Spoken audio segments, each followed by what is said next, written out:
Olá pessoal, a nossa aula de hoje, então a gente vai falar um pouquinho sobre os efeitos biológicos do raio-x, certo? O efeito da radiação no nosso organismo e a proteção, como a gente vai fazer para se proteger, né, contra as radiações ionizantes. Então, a área da radiologia, que vai estudar os efeitos da radiação no nosso organismo, é a radiobiologia, tá? Essas alterações no nosso organismo vão resultar em modificações das células, vão levar a modificações das células. E essas modificações podem persistir por horas, décadas e também por gerações, certo? Essas células modificadas podem levar ao desenvolvimento de câncer, como a leucemia, câncer de pulmão e alguns outros tipos de câncer. E se as células modificadas forem células do nosso sistema reprodutor, ela também vai gerar distúrbios nos descendentes das pessoas que foram expostas à radiação. Ou seja, os filhos, de pessoas expostas muito tempo à radiação pode, ter um desenvolvimento de algum distúrbio. E os efeitos, então, da radiação sobre os tecidos, do organismo vai variar de acordo com a quantidade de células perdidas, de células modificadas. Se nós temos um pequeno número de células modificadas, não vai afetar a função dos órgãos. Agora, um grande número de células perdidas, modificadas, vão apresentar manifestações clínicas. E a gravidade dessas alterações no nosso organismo, ela é dose dependente. Quanto maior a dose de radiação a pessoa for exposta, mais grave vai ser o tipo de alteração no organismo. E a radiosensibilidade e o tipo celular. Quais são os tipos de células que são mais sensíveis à radiação? São aquelas células com alta taxa de mitose, células que se proliferam rapidamente. Por isso, a gente usa a radiação na terapia do câncer, que é a radioterapia, tá? Então, vai ter as células, com maior taxa de mitose, vai ter uma maior radiosensibilidade. Por isso, quando a gente usa, a radioterapia, principalmente câncer de boca e pescoço, cabeça e pescoço, a boca ela é muito afetada. Por quê? A cavidade oral, a nossa boca, ela também tem uma alta taxa de mitose, ela tem uma rápida renovação celular. Então, com isso, ela sofre as consequências. Então, agora a gente vai ver um pouquinho das consequências da radiação, se falando em radioterapia, os efeitos colaterais da radioterapia na boca, tá? Nos tecidos bucais. A primeira área da boca afetada é a mucosa, tá? Então, próximo ao final da segunda semana de radioterapia, a mucosa apresenta algumas áreas de vermelhidão e inflamação, porque vai morrendo células da mucosa, ela não consegue se renovar, levando a um quadro que se chama mucosite. E ao final da terapia, da radioterapia, a mucosite em geral é mais grave. A mucosa já encontra ulcerada. Então, primeiro ela fica uma fase de vermelhidão e aí ela ulcera. Aqui então a gente consegue ver uma mucosa toda ulcerada aqui, lado também, língua. As células vão morrendo e não conseguem se renovar devido à radiação. Também afeta as papilas gustativas, certo? Então, os pacientes notam perda do paladar durante a segunda ou terceira semana da radioterapia. E a radioterapia pode provocar uma redução de 1.000 a 10.000 vezes no paladar.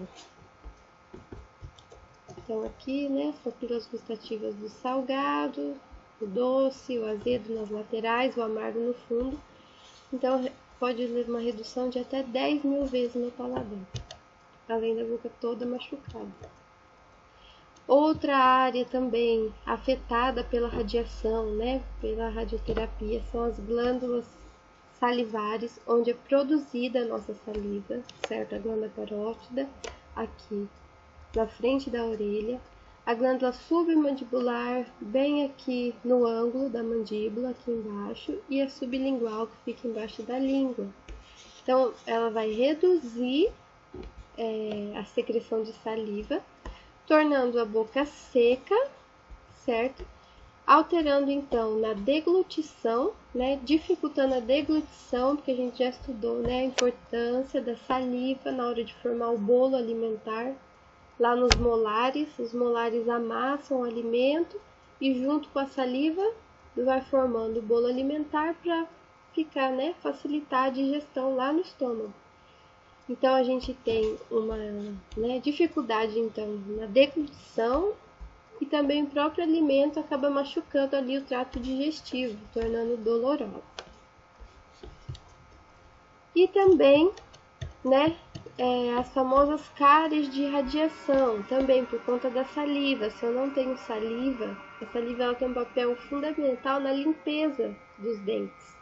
É como se fosse um detergente, tá? Então, se eu não tenho a saliva ali constante, abundante, para limpar os dentes, eu tenho maior acúmulo de alimento e fica mais propenso ao desenvolvimento de cárie. Aqui, ó, tá vendo? As cáries de radiação, elas acometem o dente como um todo, ou acomete a raiz do dente, tá? Tudo porque não tem a saliva. Então, as cáries de radiação não é a radiação propriamente, né, em si, que vai formar as cáries, mas sim a falta de saliva, deixando a boca seca e o paciente ficando mais propenso a ter cáries. E também quando, né, a radioterapia é feita em crianças, né, onde os dentes ainda estão em desenvolvimento, pode levar a um retardo no desenvolvimento dos dentes. Então, aqui, ó, pode ver que o dentinho já está para nascer, ó, já está começando a erupcionar, o dentinho de leite está indo embora e o permanente está aqui, ó, já está saindo e não formou raiz. Olha só, os dentes não têm raiz. Aqui também, ó, aqui já desenvolveu, mas não tem raiz, ó.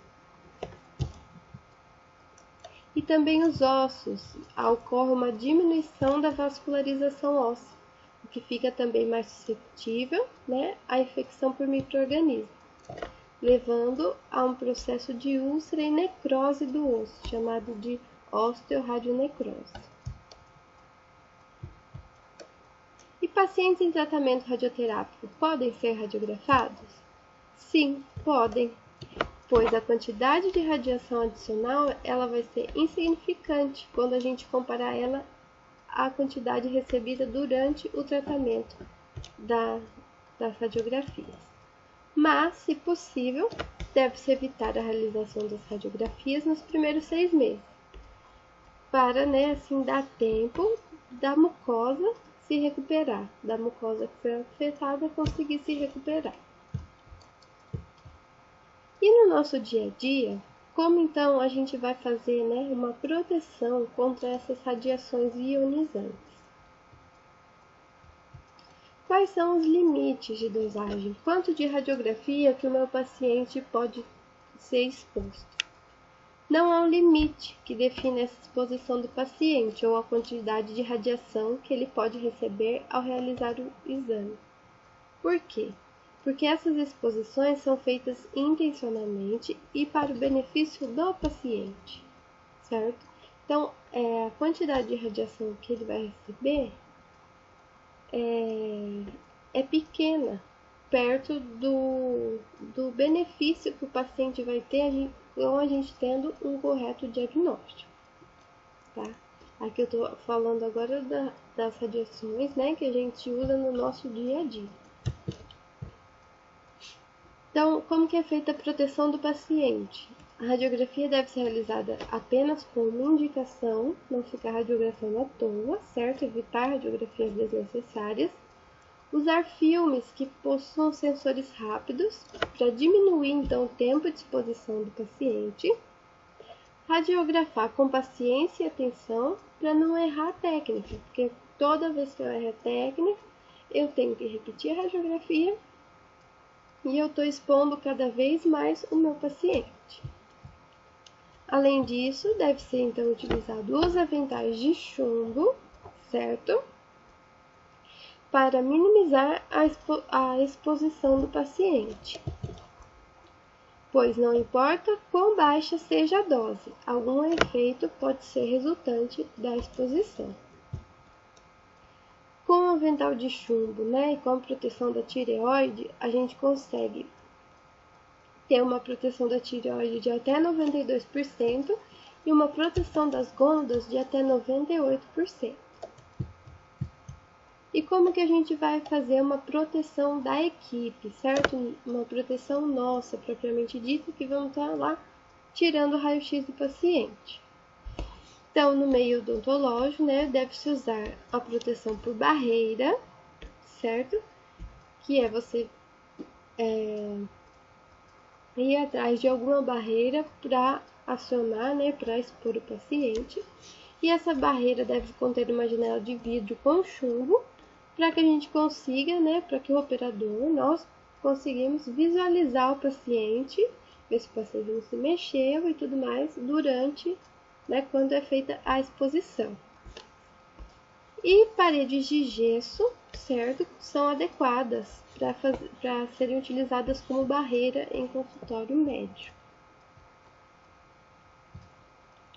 Mas quando a proteção, então, por barreira, não tem um lugar para a gente se esconder para fazer a exposição do raio-x, o operador, então, nós devemos ficar a 2 metros do tubo principal. Então, aqui o tubo principal tem que ficar 2 metros do tubo principal e fora do feixe, do caminho do feixe primário de radiação. Então, aqui está o meu cabeçote no tubo principal e aqui o feixe primário de radiação. Eu tenho que ficar fora do feixe primário de radiação e a 2 metros de distância.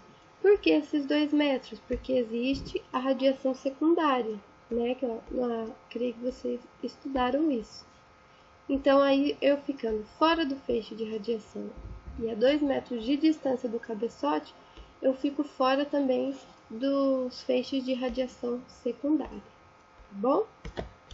Então, pessoal, nossa aula de hoje é isso. Eu vou deixar para vocês lá na plataforma do Google Classroom, a atividade para ser respondida de acordo com essa aula. Muito obrigada!